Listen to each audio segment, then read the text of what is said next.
Hi dears, it's me Adarsh from M S solution. ഇനി എന്തിനു വേറെ സൊല്യൂഷൻ മക്കളെ.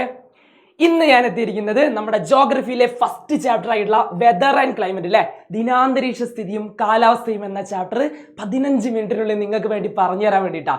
അത് മാത്രമല്ല, ഇത് കഴിഞ്ഞിട്ട് ഇതിൻ്റെ ഒരു ഓവറോൾ ഐഡിയ എൻ്റെ മക്കൾ കിട്ടിക്കഴിഞ്ഞ ശേഷം മക്കള് ഇന്ന് വൈകുന്നേരം 7:30 എങ്ങോട്ടൊക്കെയാണ് വരുന്നത്? നമ്മുടെ പ്രഡിക്ഷൻ ലൈവിലേക്ക് അല്ലെ. എല്ലാ ക്വസ്റ്റ്യൻസും കൂടെ നമ്മൾ എന്ത് ചെയ്യും? നമ്മൾ ഇന്ന് വർക്കൗട്ട് ചെയ്ത് പഠിച്ചിരിക്കും. അതോടുകൂടി നാളെ എക്സാം എഴുതാൻ പോകുമ്പോൾ വളരെ കൂളായിട്ട് എൻ്റെ മക്കൾ പോയിരിക്കും കേട്ടോ. അത് എൻ്റെ ഉറപ്പാട്ടോ, എൻ്റെ ഉറപ്പാണ്. ഓക്കെ അല്ലടാ? അപ്പോൾ നമ്മൾ നേരിട്ട് എന്ത് ചെയ്യാണ്? ചാപ്റ്ററിലേക്ക് കിടക്കാണ്. വെതർ ആൻഡ് ക്ലൈമറ്റ്, ദിനാന്തരീക്ഷ സ്ഥിതിയും കാലാവസ്ഥയും. അതിൽ ആദ്യം തന്നെ പഠിക്കേണ്ട 2 കാര്യങ്ങളാട്ടോ. ഒന്നെന്ന് പറഞ്ഞാൽ എന്താണ് ദിനാന്തരീക്ഷ സ്ഥിതി, അതായത് എന്താണ് വെതർ? അന്തരീക്ഷത്തിന്റെ ദൈനംദിന അവസ്ഥയാണ്, അതായത് ഡെയിലി കണ്ടീഷൻ ഓഫ് അറ്റ്മോസ്ഫിയർ അല്ലെ. ഡെയിലി കണ്ടീഷൻ ഓഫ് അറ്റ്മോസ്ഫിയർ വളരെ സിമ്പിളാണ്. ഇന്ന് ഇവിടെ നല്ല ചൂടാണ് മക്കളെ, ഇന്നെന്തോ നല്ല തണുപ്പുണ്ടല്ലോ എന്നൊക്കെ ഞാൻ പറയുകയാണ്. അതെന്താണ്? അത് വെതറാണ്, അല്ലെങ്കിൽ ദിനാന്തരീക്ഷ സ്ഥിതിയാണ്. എന്നാൽ അതല്ല, ഈ കാലത്തെ മഴക്കാലം അത്ര സുഖമല്ല കേട്ടോ, മഴക്കാലം ഭയങ്കര കുറവാണ്, അല്ലെ മഴ ഭയങ്കര കുറവാണ്, എടാ ഇപ്രാവശ്യത്തെ വേനൽ ഭയങ്കര ചൂടാട്ടോ എന്നൊക്കെ പറയുന്നത് എന്താ? അത് കാലാവസ്ഥ, ദീർഘകാലമായിട്ടുള്ള കാലാവസ്ഥയുടെ ഒരു ശരാശരിയാണ് നമ്മൾ എന്ത് പറയാ? കാലാവസ്ഥ അല്ലെങ്കിൽ ക്ലൈമറ്റ് എന്ന് നമ്മൾ പറയാം. ഓക്കെ, അതവിടെ നിൽക്കട്ടെ. അതിന് ഏറ്റവും ഇമ്പോർട്ടൻ്റ് ആയിട്ടുള്ള കുറച്ച് ഘടകങ്ങളുണ്ട് മക്കളെ. ദിനാന്തരീക്ഷ സ്ഥിതിയും അതുപോലെ തന്നെ കാലാവസ്ഥയും സ്വാധീനിക്കുന്ന കുറച്ച് ഘടകങ്ങളുണ്ട്. എന്തൊക്കെയാ നോക്കിക്കോ. ടെമ്പറേച്ചർ ഉണ്ട്, പ്രഷർ ഉണ്ട്, വിൻഡ് ഉണ്ട്, ഹ്യൂമിഡിറ്റി ഉണ്ട്, വർഷണുണ്ട് അല്ലെ. താപനില, മർദ്ദം, കാറ്റ്, ആർദ്രത, വർഷണം. ഇത്ര ഇമ്പോർട്ടൻ്റ് ആയുള്ള കാര്യങ്ങളുണ്ട്. അടിപൊളിയായിട്ട് പഠിക്കണം. കാരണം ഈ 5 പോയിന്റ്സ് ആണ് ഈ ചാപ്റ്ററിൽ മൊത്തത്തിൽ നമ്മൾ ഡിസ്കസ് ചെയ്യാൻ പോകുന്നത് കേട്ടോ. ഈ 5 പോയിന്റ് ആണ് നമ്മൾ ഏറ്റവും കൂടുതലായിട്ട് ഡിസ്കസ് ചെയ്യാൻ പോകുന്നത്. നോക്കിക്കോ, ഒന്നാമതായിട്ട് നോക്കിക്കോ, അന്തരീക്ഷ താപനില. ഇവിടെ സൂര്യനാണ് നമുക്ക് ആദ്യം തന്നെ നമ്മൾ ഇൻട്രൊഡ്യൂസ് ചെയ്യുന്നത്. എങ്ങനെ ഇൻട്രൊഡ്യൂസ് ചെയ്യുന്നത്? സൂര്യനാണല്ലോ ഊർജ്ജ സ്രോതസ് അല്ലെ. എനർജിയുടെ സോഴ്സ് ആരാ? സൂര്യനാണ്. അപ്പോൾ അണുസംയോജനത്തിലൂടെയാണ്, ന്യൂക്ലിയർ ഫ്യൂഷനിലൂടെയാണ് എന്തുണ്ടാവുന്നത്? സൂര്യനിൽ ഈ ഊർജ്ജം ഇങ്ങനെ ഉണ്ടാവുന്നത്. അത് നമ്മൾ പഠിച്ചിട്ടുള്ള കാര്യം അല്ലേ മക്കളെ. ഇവിടെ നോക്കി നോക്കൂ, ഇൻസൊലേഷൻ എന്നൊരു കാര്യം കൂടെ ഇവിടെ പറയുന്നുണ്ട് അല്ലേ. എന്താ മക്കളെ ഇൻസൊലേഷൻ? ഇവിടെ കുറെ പ്രാവശ്യം പറഞ്ഞല്ലേ നമ്മൾ. ഭൂമിയിലേക്ക് എത്തുന്ന സൂര്യപ്രകാശത്തിന്റെ അല്ലെങ്കിൽ സൂര്യന്റെ ഈ ഊർജത്തിന്റെ അളവിനെയാണ് നമ്മൾ എന്ത് പറയാ? ഇൻസൊലേഷൻ എന്ന് പറയാ. അതായത് ഈ എനർജിയാണ്, ഈ എനർജി, സോഴ്സ് ഓഫ് എനർജി ഇല്ലേ, അത് ഭൂമിയിലേക്ക് എത്ര എത്തുന്നുണ്ട് എന്നതിന്റെ അളവിനെയാണ് നമ്മൾ എന്ത് പറയാ? ഇൻസൊലേഷൻ എന്ന് നമ്മൾ കൃത്യമായിട്ട് പറഞ്ഞു വെക്കുക. സിമ്പിൾ അല്ലേ? അടുത്ത് നോക്കിക്കോ, എങ്ങനെയൊക്കെയാണ് നമ്മുടെ അന്തരീക്ഷം ചൂട് പിടിക്കുന്നത്? അങ്ങനെ പെട്ടെന്നൊക്കെ അങ്ങ് ചൂട് പിടിക്കോ? ഇല്ല, അങ്ങനെ പെട്ടെന്നൊന്നും എന്ത് ചെയ്യില്ല, നമ്മുടെ അന്തരീക്ഷം ചൂട് പിടിക്കില്ല. അതിന് കുറെ പ്രക്രിയകളുണ്ട്. എന്തൊക്കെയാണ് പ്രക്രിയ എന്നുള്ള 4 പ്രക്രിയയാണുള്ള. വളരെ സിമ്പിൾ ആണ്. നോക്കിയോ, കണ്ടക്ഷൻ എന്താണ്? താപചാലനം. പിന്നെന്താ? കൺവെക്ഷൻ സംവഹനം, അഡ്വെക്ഷൻ അഭിവഹനം, റേഡിയേഷൻ വികിരണം.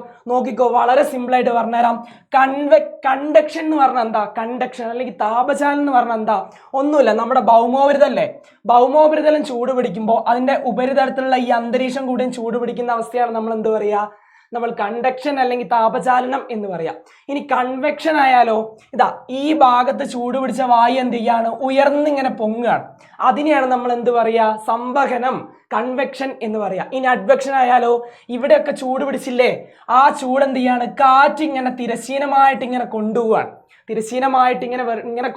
അതിനെയാണ് എന്ത് പറയാ? നമ്മൾ അഭിവഹനം അല്ലെങ്കിൽ അഡ്വെക്ഷൻ എന്ന് പറയാം. ഇനി റേഡിയേഷൻ എന്താ? വികിരണം. ഇവിടെ നല്ല ചൂടില്ലേ, കുറേയൊക്കെ ഊർജ്ജം എന്ത് ചെയ്യുന്നറിയോ? നേരെ ഇങ്ങനെ തിരിച്ച് ലോങ് വേവ് ആയിട്ട് ശൂന്യാകാശത്തേക്ക് പോകും, ഔട്ടർ സ്പേസിലേക്ക് അങ്ങ് പോകും. അതിനെയാണ് നമ്മൾ എന്ത് പറയാ? റേഡിയേഷൻ എന്ന് പറയാ. വളരെ സിമ്പിൾ അല്ലേ? അങ്ങനെ തന്നെ പഠിച്ചു വെക്കുക കേട്ടോ, അതേപോലെ പഠിച്ചു വെക്കുക. ഇവിടെ നോക്കിയോ, അടുത്ത താപ ബഡ്ജറ്റിനെ കുറിച്ച് പറയുന്നുണ്ട് കേട്ടോ. ഹീറ്റ് ബഡ്ജറ്റ് എന്നൊക്കെ പറയും. എന്താ ഹീറ്റ് ബഡ്ജറ്റ്? അന്തരീക്ഷം നമ്മുടെ ചൂടുണ്ടല്ലോ എപ്പോഴും ഇങ്ങനെ സന്തുലിതമായിട്ട് വെക്കുന്നുണ്ട്. അല്ലെങ്കിൽ ആകെ പ്രശ്നമാണ്, നമുക്കൊന്നും ജീവിക്കാൻ പറ്റൂല. അപ്പൊ എന്തെക്കുന്നുണ്ട്? ഇങ്ങനെ സന്തുലിതമായിട്ട് വെക്കുന്നുണ്ട്. അതിനെയാണ് എന്ത് പറയാ? താപ ബഡ്ജറ്റ് എന്ന് പറയാം കേട്ടോ. അപ്പൊ സൗരോർജ വിതരണം ഉണ്ടല്ലോ, അത് എപ്പോഴും എന്താണ്? ഒരു കൃത്യമായ അളവിൽ ആര് കൊണ്ടുവെക്കുന്നുണ്ട്? നമ്മുടെ ഭൂമി വെക്കുന്നുണ്ട് എന്നുള്ളതാണ്. എങ്ങനെയൊക്കെ വെക്കുന്നത്? ഭൗമ വികിരണം വഴി ഒരു പ്രത്യേക കാര്യം ചെയ്യുന്നുണ്ട്. ഭൗമ വികിരണം വഴി അല്ലെ, കുറെ എണ്ണം പുറത്തേക്ക് അങ്ങ് വിടുന്നുണ്ടല്ലോ അല്ലെ. നമ്മൾ എന്ത് ചെയ്യുന്നുണ്ട്? കുറേ സൂര്യന്റെ എനർജി എന്ത് ചെയ്യുന്നുണ്ട്? ഔട്ടർ സ്പേസിലേക്ക് ഇങ്ങനെ കൊടുക്കുന്നുണ്ട്, ഇങ്ങനെ പുറത്തേക്ക് ഇങ്ങനെ കൊണ്ടുപോകുന്നുണ്ട്. അതൊരു കാരണമാണ്, അതൊരു സന്തുലിതാവസ്ഥ ക്രമീകരിക്കുന്നതിൻ്റെ ഒരു കാരണമാണ്, നമുക്കറിയുന്ന കാര്യമാണ്. പക്ഷെ അവിടെയാണ് ഒരു വില്ലൻ ഉള്ളത് അല്ലേ, ഹരിതഗൃഹ പ്രഭാവം അല്ലേ, അവിടെയാണ് ഒരു വില്ലൻ ഉള്ളത്. Green house effect. എന്ത് ചെയ്യാണ്, ഗ്രീൻ ഹൗസ് ഗ്യാസസ് ഉണ്ട് അല്ലേ, വാതകങ്ങളുണ്ട്. ഇതെന്ത് ചെയ്യും, ഈ പുറത്തേക്ക് പോകുന്ന ഈ ഊർജ്ജത്തെ അങ്ങ് പിടിച്ചു നിർത്തും. അതായത് ഹീറ്റിനെ അങ്ങ് പിടിച്ചു നിർത്തിയിട്ട് ഈ അന്തരീക്ഷത്തിൽ ഒന്നുകൂടി ചൂടങ്ങ് ഉയർത്തും. ഇതാണ് എന്ത്, നമ്മുടെ ഹരിതഗൃഹ പ്രഭാവം എന്ന് പറയുന്നത്. അതോടുകൂടി നമ്മുടെ സന്തുലിതാവസ്ഥ അല്ലെങ്കിൽ ആ ഹീറ്റിന്റെ താപത്തിന്റെ സന്തുലിതാവസ്ഥ തകരാനും ഇടയാവും. വളരെ സിമ്പിളായിട്ട് അങ്ങനെ പഠിക്കട്ടോ. അതാണ് നമുക്ക് ഏറ്റവും ഇമ്പോർട്ടൻ്റ് ആയിട്ട് അതിൽ നോക്കാനുള്ളത്. അടുത്ത് നോക്കിക്കോ, ഒരു പ്രധാനപ്പെട്ട സംഭവമാണ് മാക്സിമം ആൻഡ് മിനിമം ടെമ്പറേച്ചർ. അതായത് നമുക്ക് ഒരു ദിവസത്തെ ഏറ്റവും മാക്സിമം ടെമ്പറേച്ചർ നമുക്ക് അടയാളപ്പെടുത്താൻ പറ്റും, അത് 2 മണിക്കാണ്. അതുപോലെ തന്നെ ഏറ്റവും മിനിമം ടെമ്പറേച്ചർ നമുക്ക് അടയാളപ്പെടുത്താൻ പറ്റും, അത് എപ്പോഴാണ്, സൂര്യൻ ഉദിക്കുന്ന ഒരു സമയത്താണ് അല്ലേ. അതാണ് നമുക്ക് മാക്സിമവും മിനിമവുമായിട്ട് നമുക്ക് ചെയ്യാൻ പറ്റിയിട്ടുള്ള 2 പോയിന്റുകൾ. മാത്രമല്ല ഇവിടെ 2 കാര്യങ്ങൾ കൊടുത്തിട്ടുണ്ട്, ഇമ്പോർട്ടൻ്റ് ആണ്. ഒന്ന് ദൈനിക താപമാന്തരമാണ്, ഡൈനോ റേഞ്ച് ആണ്. മറ്റെന്താ, ഡെയിലി മീൻ ടെമ്പറേച്ചർ ആണ്, ദൈനിക ശരാശരി താപനിലയാണ്.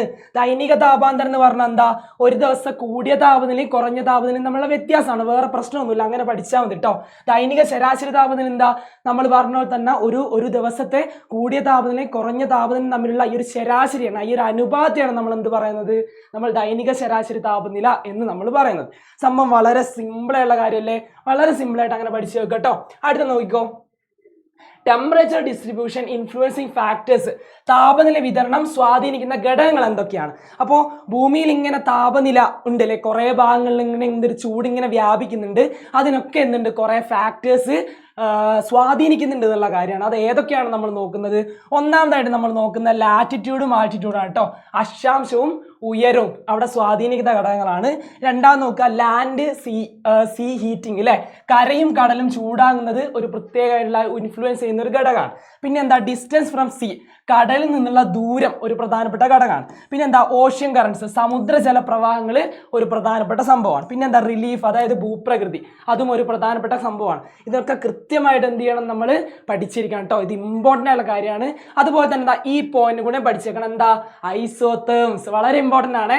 ഐസോതേംസ് അല്ലെങ്കിൽ സമതാപ രേഖകൾ എന്ന് പറയും, സമതാപ രേഖകൾ എന്ന് പറയും. എന്താ അത്, ഒരേ താപം അടയാളപ്പെടുന്ന സ്ഥലങ്ങളെ യോജിപ്പിച്ചുകൊണ്ട് വരയ്ക്കുന്ന സാങ്കല്പികമായിട്ടുള്ള രേഖകളെയാണ് എന്ത് പറയുക, നമ്മൾ സമതാപ രേഖകൾ എന്ന് പറയുക, അല്ലെങ്കിൽ ഐസോതേംസ് എന്ന് നമ്മൾ പറയുക. ഓക്കെ, അതും നമ്മൾ പഠിച്ചു. ഈ താപീയ മേഖലകളാണ് കേട്ടോ, 3 നിങ്ങൾ കറക്റ്റായിട്ട് അങ്ങ് പഠിച്ച സമയത്ത് എന്തൊക്കെയാ, ഉഷ്ണമേഖല, മിതോഷ്ണ മേഖല, ശൈത്യ മേഖല എന്ന് പഠിച്ചു വെക്കുക. Torrid zone, temperate zone, frigid zone എന്ന് പഠിച്ചു വെക്കുക. ഫ്രിജിഡ് സോൺ എന്ന് പഠിച്ചു വെക്കുക. അതിന് നോർത്ത് സൗത്തും ഇത് രണ്ടും സെയിം ആണ്. അപ്പോൾ അത് ഈ പേര് 3 പഠിച്ചു വെച്ചാൽ മതി, വേറെ കുഴപ്പമൊന്നുമില്ല. ചിത്രം കണ്ടാൽ നിങ്ങൾക്ക് മനസ്സിലാവും അല്ലേ, രണ്ടും എന്താണ്, ഇവിടെ സൗത്തും വരുന്നുണ്ട്, നോർത്തും വരുന്നുണ്ട് എന്നുള്ള വ്യത്യാസം മാത്രമേ ഉള്ളൂ. പക്ഷേ ഈ ചിത്രം നിങ്ങൾ എന്ത് ചെയ്യണം, കറക്റ്റായിട്ട് ഒന്ന് പഠിച്ചു വെക്കണം കേട്ടോ. ഓക്കെ, അടുത്ത നോക്കുക, അറ്റ്മോസ്ഫിയർ പ്രഷറിലേക്ക് പോവുകയാണ്, അന്തരീക്ഷ മർദ്ദത്തിലേക്ക് പോവുകയാണ്. ഇവിടെ പ്രധാനമായും നോക്കേണ്ട എന്താണ് അന്തരീക്ഷ മർദ്ദം എന്നുള്ളൊരു ചോദ്യം. എന്താണ് അന്തരീക്ഷ മർദ്ദം? എന്താണ്, വായു ഭൗമോപരിതത്തിൽ ചെലുത്തുന്ന ഈ ഒരു ഭാരത്തെയാണ് അല്ലെ, the weight of the air on the air surface, അതിനെയാണ് നമ്മൾ എന്ത് പറയുന്നത്, നമ്മൾ പ്രഷർ എന്ന് പറയുന്നത്. ഓക്കെ, അത് നമുക്ക് കിട്ടിക്കഴിഞ്ഞു. ഇത് അളക്കുന്ന ഒരു മീറ്റർ ഉണ്ട്, ബാരോമീറ്റർ. അത് മെർക്കുറി ഉണ്ട്, അനറോയിഡ് ഉണ്ട്. വെറുതെ ഒന്ന് പഠിച്ചു വെക്കുക, അഥവാ 1 വേർഡൊക്കെ ചോദിച്ചാലോ, അതുകൊണ്ട് ഒന്ന് പഠിച്ചു വെക്കുന്നതല്ല കേട്ടോ. പിന്നെന്താ, ഇതിനെ പ്രധാനമായിട്ട് ആശ്രയിക്കുന്ന ഘടകങ്ങൾ എന്തല്ല, താപനില, ഉയരം, ഈർപ്പം എന്ന് പറഞ്ഞാൽ ഹ്യൂമിഡിറ്റി ആണ് കേട്ടോ, തെറ്റിപ്പോണ്ട, ഹ്യൂമിഡിറ്റി ആണ്. അപ്പൊ ടെമ്പറേച്ചറും ആൾട്ടിറ്റ്യൂഡും ഹ്യൂമിഡിറ്റി ഒക്കെ ഇതുമായിട്ട് ബന്ധപ്പെട്ട് ഇറങ്ങുന്ന ഘടകങ്ങളാണ്. എങ്ങനെയാണെന്ന് വെച്ചാൽ നേരെ ഓപ്പോസിറ്റ് ആണ് കേട്ടോ. അതായത് എന്താ സംഭവം ഞാൻ പറഞ്ഞുതരാം. നമ്മൾ പ്രഷർ എടുക്കുകയാണ് കേട്ടോ, പ്രഷർ എടുക്കുകയാണ്, ഞാൻ പി എഴുതാണ്. അപ്പൊ പി, നമ്മുടെ പ്രഷർ കൂടിക്കഴിഞ്ഞാൽ ഈ ടെമ്പറേച്ചർ എന്ത് ചെയ്യും, ടെമ്പറേച്ചർ കുറയും. അപ്പൊ ടി എന്ത് ചെയ്യും, കുറയും. പി കൂടിയാൽ ടി കുറയും. ഇത് തന്നെയാണ് ബാക്കി എല്ലാത്തിൻ്റെ അവസ്ഥ. അപ്പോൾ പി ഇവിടെയൊക്കെ കൂടിയാന്ന് വിചാരിച്ചാൽ 3 ഞാൻ കൂടി എഴുതുകയാണ്. അപ്പൊ നോക്കിക്കോ, നമ്മൾ അടുത്ത ആൾട്ടിറ്റ്യൂഡാണ് നോക്കുന്നത്. ആൾട്ടിറ്റ്യൂഡ് എന്ത് ചെയ്യും, കുറയും. ഹ്യൂമിഡിറ്റി എന്ത് ചെയ്യും, കുറയും. അതായത് ആർദ്രത എന്ത് ചെയ്യും, കുറയും. അതുപോലെ തന്നെ ഉയരം കൂടുമ്പോൾ എന്ത് ചെയ്യും, പ്രഷർ കൂടും. ഇതാണ് സംഭവം കേട്ടോ. അപ്പോൾ നിങ്ങൾ കൃത്യമായിട്ട് നോക്കുക, എല്ലാത്തിൻ്റെ ഓപ്പോസിറ്റ് ആയിട്ടാണ് ഉണ്ടാവുക. പ്രഷർ കൂടുകയാണെങ്കിൽ ബാക്കി എല്ലാം എന്ത് ചെയ്യും, കുറയും. അതുപോലെ തന്നെ പ്രഷർ കുറയാണെങ്കിൽ ബാക്കിയെല്ലാം എന്ത് ചെയ്യും, കൂടും. നേരെ ഓപ്പോസിറ്റ് ആയിട്ട് ഇങ്ങനെ നടക്കും. അത് അങ്ങനെ തന്നെ ഒന്ന് പഠിച്ചു വെക്കുക. ഇവിടെ നമുക്കൊരു സാധനം പഠിക്കാണ്ട് ഐസോബാർസ്, സമമർദ്ദരേഖകൾ. എന്താ, ഒരേ മർദ്ദമുള്ള പ്രദേശങ്ങളെ കൂട്ടി യോജിപ്പിച്ച് വരയ്ക്കുന്ന സാങ്കല്പിക രേഖകളാണ് നമ്മൾ എന്ത് പറയാ, ഐസോതേംസ് എന്ന് പറയാ. സിമ്പിൾ അല്ലേ? അടുത്ത് നോക്കിയോ, ഗ്ലോബൽ പ്രഷർ ബെൽറ്റ്, ആഗോള മർദ്ദ മേഖലകൾ കൃത്യമായിട്ട് പഠിച്ചു വെക്കുക. ഈ ചിത്രം അതുപോലെ തന്നെ പഠിച്ചു വെച്ചാൽ കേട്ടോ, അതുപോലെ തന്നെ ഒന്ന് പഠിച്ചു വെക്കുക. നിങ്ങൾക്ക് വരച്ച് പഠിക്കാൻ പറ്റുമെങ്കിൽ അത്രയും നല്ലത്. വരച്ച് പഠിക്കാൻ പറ്റുമെങ്കിൽ വരച്ച് തന്നെ പഠിക്കുക. ഇവിടെ നിർവാത മേഖല, ഡോൾഡ്രംസ് എന്ന് പറഞ്ഞ ഒരു രീതിയും കൂടി നമുക്ക് കാണാൻ പറ്റും കേട്ടോ. നിർവാത മേഖല എന്ന പേരും കൂടി നമുക്ക് ഇവിടെ കാണാൻ പറ്റും കേട്ടോ. അത് നിങ്ങളെ കാറ്റുകളൊന്നും ഇല്ലാത്തതുകൊണ്ട് അതിനെ വിളിക്കുന്ന ഒരു പേരാണ്, നിങ്ങളൊന്ന് നോക്കുക. ഓക്കെ, ഇനി കാറ്റാണ് കേട്ടോ. അപ്പൊ കാറ്റ് എന്ന് പറഞ്ഞാൽ അറിയാലോ നിങ്ങൾക്ക്. അപ്പൊ ലോ പ്രഷറും ഹൈ പ്രഷറും ഉണ്ട് അല്ലേ, നമ്മൾ പഠിച്ചിട്ടുണ്ട്. ന്യൂനമർദ്ദമുണ്ട്, ഉച്ചമർദ്ദമുണ്ട്. അപ്പോഴെന്ത് ചെയ്യും, ഉച്ചമർദ്ദ പ്രദേശം ന്യൂനമർദ്ദത്തിലേക്ക് എന്ത് ചെയ്യും, വായു സഞ്ചരിക്കും. അതാണ് കാറ്റ് എന്ന് പറയുന്നത്, സിമ്പിൾ ആയിട്ട് പറയുകയാണെങ്കിൽ. ഇവിടെ നോക്കുക, pressure gradient, Coriolis force, friction, മർദ്ദച്ചരിവ് ബലം, കോറിയോലിസ് ബലം, ഘർഷണം, ഇതൊക്കെയാണ് എന്ത് ചെയ്യുന്നത്, ഇതിനെ അഫക്റ്റ് ചെയ്യുന്നത് കേട്ടോ. കാറ്റിന്റെ സ്പീഡിനെ അഫക്റ്റ് ചെയ്യുന്ന കാര്യം. അപ്പൊ കാറ്റ് കുറയാനും കൂടാനൊക്കെ ഇത് വെച്ച് കാരണമാവാറുണ്ട്. പിന്നെന്താ, പ്രധാനമായിട്ട് ഇൻസ്ട്രുമെന്റ്സ് എന്തൊക്കെയാ, വിൻഡ് വേന്, അനോമോമീറ്റർ ഒക്കെ എന്ത് ചെയ്യണം, അതിന്റെ ഇൻസ്ട്രുമെന്റ് ആയിട്ട് ഒന്ന് പഠിച്ചു വെക്കുക. നിങ്ങളൊന്ന് പഠിച്ചു വെച്ചാൽ 1 ഒക്കെ ചോദിക്കേണ്ട, അതുകൊണ്ട് ഞാൻ അവിടെ കൊടുത്തതേ ഉള്ളൂ കേട്ടോ. പിന്നെ സ്ഥിരവാദങ്ങൾ ഏതൊക്കെയാ, വാണിജ്യവാദം, പശ്ചിമ ധ്രുവീയവാദം അല്ലെ, trade wind, western lines, polar wind, 3 ഉണ്ട്. ഇനി നമുക്ക് നോക്കണം, പീരിയോഡിക് വിൻഡ് നോക്കണം, കാലികവാദങ്ങൾ നോക്കണം. അതൊക്കെയാ, കരക്കാറ്റ്, കടൽക്കാറ്റുണ്ട്, പർവ്വതക്കാറ്റ്, താഴ്വരക്കാറ്റുണ്ട്, മൺസൂൺ കാറ്റുണ്ട് അല്ലെ, land and see breeze, mountain Valley, അതുപോലെ തന്നെ എന്താ നമ്മുടെ മൺസൂൺ വിൻസ്. ഇതൊക്കെ എന്താണ്, നമ്മുടെ കാലികവാദത്തിൽ വരുന്ന സാധനങ്ങളാണ്, കാറ്റുകളാണ്. അടുത്തൊരു വിൻഡും കൂടിയാണ്, അതാണ് ലോക്കൽ വിൻസ് അല്ലെ, പ്രാദേശികവാദങ്ങൾ. ലൂ, ചിനുക്ക്, ഫോൻ, ഹർമറ്റാൻ, ഇവയൊക്കെ എന്താണ്, പ്രധാനപ്പെട്ട പ്രാദേശിക വാദങ്ങളാണ് അല്ലെ. ഓക്കെ, അതും നമുക്ക് കിട്ടി. ഇനി വാരിയബിൾ വിൻസ് ഉണ്ടല്ലോ, അസ്ഥിരവാദം ഉണ്ടല്ലോ. അതൊക്കെയാ, സൈക്ലോൺ ഉണ്ട്, ആന്റി സൈക്ലോൺ ഉണ്ട് അല്ലെ. സൈക്ലോൺ ഉണ്ട്, ആന്റി സൈക്ലോൺ ഉണ്ട്. വളരെ ഇമ്പോർട്ടൻ്റ് ആയിട്ടുള്ള കാര്യമാണ്. ഓക്കെ, അപ്പോൾ നമുക്ക് അറ്റ്മോസ്ഫിയറിക് ഹ്യൂമിഡിറ്റി ആണല്ലേ ആദ്യം പഠിക്കാനുള്ളത് അല്ലേ. ആർദ്രതയെ കുറിച്ചാണ് പഠിക്കാനുള്ളത്. അപ്പോൾ ആർദ്രത എന്ന് പറഞ്ഞാൽ എന്താ, നമുക്കറിയാം അല്ലേ, അന്തരീക്ഷത്തിലെ അദൃശ്യമായിട്ട് നിലകൊള്ളുന്ന ജലാംശത്തെയാണ് നമ്മൾ എന്ത് പറയുക, നമ്മൾ ആർദ്രത അല്ലെങ്കിൽ ഹ്യൂമിഡിറ്റി എന്ന രീതിയിൽ പറയല്. ഇവിടെ നമ്മൾ ശ്രദ്ധിക്കേണ്ട 2 കാര്യങ്ങൾ കേട്ടോ. ഒന്ന് അബ്സല്യൂട്ട് ഹ്യൂമിഡിറ്റിയും അതുപോലെ തന്നെ റിലേറ്റീവ് ഹ്യൂമിഡിറ്റി കേട്ടോ. 2 കാര്യങ്ങൾ, അതായത് കേവല ആർദ്രതയും അതുപോലെ തന്നെ ആപേക്ഷിക ആർദ്രതയും. സംഭവം സിമ്പിളാ. ഒരു അന്തരീക്ഷത്തിൽ ഒരു നിശ്ചിത ഒരു സ്പേസ് എടുത്ത് നോക്കിയാൽ അതിൽ എത്രത്തോളം ജലാംശം ഉണ്ട് എന്നതിൻ്റെ ഈ അളവിനെയാണ് നമ്മൾ എന്ത് പറയുക, അബ്സല്യൂട്ട് ഹ്യൂമിഡിറ്റി അല്ലെങ്കിൽ കേവല ആർദ്രത എന്ന് നമ്മൾ പറയുക. ഇനി അതല്ല, റിലേറ്റീവ് ആപേക്ഷിക ആർദ്രത എന്താണെന്ന് ചോദിച്ചാൽ, അപ്പോൾ നമുക്ക് കിട്ടിയിട്ടുണ്ട്, ഇത്ര ജലാംശം അതിലുണ്ട് എന്ന് നമുക്കറിയാം. പക്ഷെ അതിൽ എത്രത്തോളം കൊള്ളും, ഒരു കപ്പാസിറ്റി ഉണ്ടല്ലോ, അത് തമ്മിലുള്ള ഈ അനുപാതത്തെയാണ് നമ്മൾ എന്ത് പറയുന്നത്, ആപേക്ഷിക ആർദ്രത അല്ലെങ്കിൽ റിലേറ്റീവ് ഹ്യൂമിഡിറ്റി എന്ന് പറയുന്നത്. അതല്ലാതെ തന്നെ കുറച്ച് കാര്യം കൂടി നമുക്ക് പഠിക്കാനുണ്ട്. എന്താ, പൂരിതാവസ്ഥ, സാറ്റുറേഷൻ പഠിക്കാനുണ്ട്, സാറ്റുറേഷൻ ലെവലും പഠിക്കാനുണ്ട്, പൂരിതാങ്കവും പഠിക്കാനുണ്ട്. സാറ്റുറേഷൻ എന്ന് വെച്ചാൽ എന്താ, പൂർണ്ണമായിട്ടും ഈ അന്തരീക്ഷം എന്ത് ചെയ്യാണ്, ജലപൂരിതമാവുകയാണ് അല്ലെ, ജലം നിറയുകയാണ്, അതിന്റെ കപ്പാസിറ്റി മുഴുവനായിട്ട് എടുക്കുകയാണ്. അതിനെയാണ് നമ്മൾ എന്ത് പറയുക, പൂരിതാവസ്ഥ എന്ന് പറയാം. ഇനി അങ്ങനെ ആവാനുള്ള ടെമ്പറേച്ചർ ഇല്ലേ, ഈ ഒരു ടെമ്പറേച്ചറില്ലേ, അതിനാണ് നമ്മൾ എന്ത് പറയുക, പൂരിതാങ്കം എന്ന് പറയുക കേട്ടോ, അല്ലെങ്കിൽ സാറ്റുറേഷൻ ലെവൽ എന്ന് നമ്മൾ പറയുക. ഇനി അടുത്ത ഘനീകരണമാണ്. ഇതൊക്കെ സംഭവിച്ചു കഴിഞ്ഞാൽ, അല്ലെങ്കിൽ ഈ നമ്മൾ പൂരിതാവസ്ഥയിൽ ആയിക്കഴിഞ്ഞാൽ പിന്നീട് സംഭവിക്കുന്ന എന്താ, ഘനീകരണമാണ്, കണ്ടൻസേഷൻ ആണ് കേട്ടോ. കണ്ടൻസേഷൻ കഴിഞ്ഞാലാണ് നമുക്ക് മഴയായിട്ടൊക്കെ കിട്ടുന്നത്. അതാണ് ഇവിടെ ഫോംസ് ഓഫ് കണ്ടൻസേഷൻ. എന്തൊക്കെയുണ്ട്, ഡ്യൂ ഉണ്ട്, ഫ്രോസ്റ്റ് ഉണ്ട്, മിസ്റ്റ് ഉണ്ട്, അതായത് ഫോഗ് ഉണ്ട്, പിന്നെന്താ ക്ലൗഡ്സ് ഉണ്ട് അല്ലേ, മേഘങ്ങളുണ്ട്, തുഷാരം, ഹിമം, മൂടൽമഞ്ഞ്, മേഘങ്ങൾ. മേഘങ്ങൾ തന്നെ നമ്മൾ എത്ര എണ്ണം പഠിക്കുന്നുണ്ട്, 4 എണ്ണം പഠിക്കുന്നുണ്ട്. ഏതൊക്കെയാ സിറസ്, സ്ട്രാറ്റസ്, ക്യൂമുലസ്, നിംബസ് അല്ലെ. സിറസ്, സ്ട്രാറ്റസ്, ക്യൂമുലസ്, നിംബസ് 4 എണ്ണം നമ്മൾ പഠിക്കുന്നുണ്ട്. അതിന്റെ കൃത്യമായ പ്രത്യേകതകൾ എന്ത് ചെയ്യണം, മക്കൾ പഠിച്ചിരിക്കണേ. കാരണം ആ പ്രത്യേകതകൾ വെച്ചിട്ടായിരിക്കും എന്ത് ചെയ്യുക, ചോദ്യങ്ങൾ ചോദിക്കുക. അപ്പോൾ അങ്ങനെ വേണം പഠിക്കാൻ. ഈ പേരുകൾ മാത്രം ഇങ്ങനെ പഠിച്ചു വെച്ചിട്ട് കാര്യമില്ല, അതിന്റെ ആ പ്രത്യേകതകൾ കൂടി എന്ത് ചെയ്യണം, പഠിച്ചു വെക്കണം കേട്ടോ. ഓക്കെ, അടുത്ത എന്താ, നമ്മൾ വർഷണത്തിലേക്ക് പോകുന്ന സമയത്ത് അല്ലെങ്കിൽ പ്രിസിപ്പിറ്റേഷനിലേക്ക് പോകുന്ന സമയത്ത് കറക്റ്റായിട്ട് മനസ്സിലാക്കുക.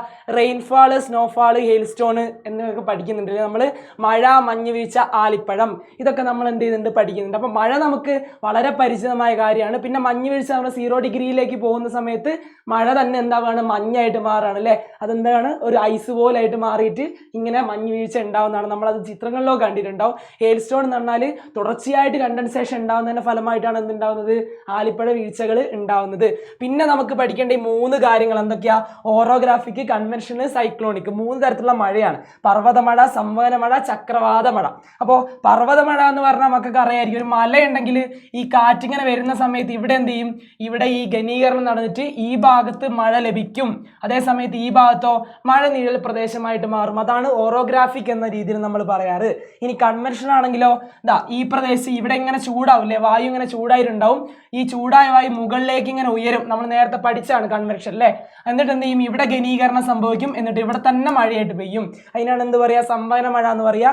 ചക്രവാത മഴയാണെങ്കിലോ ഇവിടെ നിന്നൊരു ചൂട് കാറ്റ് ഇങ്ങനെ പോകുന്നുണ്ടാവും, ഒരു തണുത്ത കാറ്റും വരുന്നുണ്ടാവും. അപ്പൊ ഇത് രണ്ട് കൂട്ടിമുട്ടുന്ന സമയത്ത് എന്ത് ചെയ്യും, ഇത് താഴോട്ടും പോകും, ഇത് മുകളിലോട്ടും പോകില്ല. ചൂട് വായു മേലോട്ടും പോകും, തണുത്ത വായു എന്ത് ചെയ്യും, താഴോട്ടും പോകും അല്ലേ. എന്നിട്ട് ചൂട് വായു ഇവിടെ പോയിട്ട് എന്ത് ചെയ്യും, കണ്ടൻസേഷൻ നടന്നിട്ട് അവിടെ മഴയായിട്ട് പെയ്യും. ഇതാണ് ചക്രവാത മഴ. സിമ്പിൾ അല്ലടാ, സിമ്പിൾ അല്ലേ. അപ്പോൾ ഇത്രയും കാര്യങ്ങളാണ് എന്ത് ചെയ്യുന്നത് നമുക്ക് ഈ ചാപ്റ്റർ പഠിക്കാനുള്ളത് കേട്ടോ.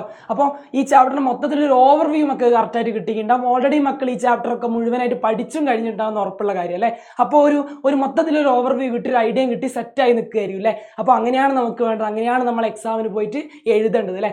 ഇനിയാണ് എന്ത് ചെയ്യേണ്ടത്, നമുക്കിനി വൈകുന്നേരമുള്ള നമ്മൾ ലൈവിലേക്ക് വന്നിട്ട് ക്വസ്റ്റ്യൻസും കൂടെ നമ്മൾ എന്ത് ചെയ്യാണ്, പ്രഡിക്ഷൻ ക്വസ്റ്റ്യൻസ് കൂടെ നമ്മൾ സെറ്റാക്കി വിടും. അതോടുകൂടി നാളെ പോയിട്ട് എക്സാം ചെയ്യുന്ന സമയത്ത് അടിപൊളിയായിട്ട് നമുക്ക് എഴുതാൻ പറ്റും അല്ലേ. അപ്പോൾ ഇനി എന്ത് ചെയ്യാം, നമുക്ക് വൈകുന്നേരം ലൈവിൽ കാണാം മക്കളെ. Okay, by.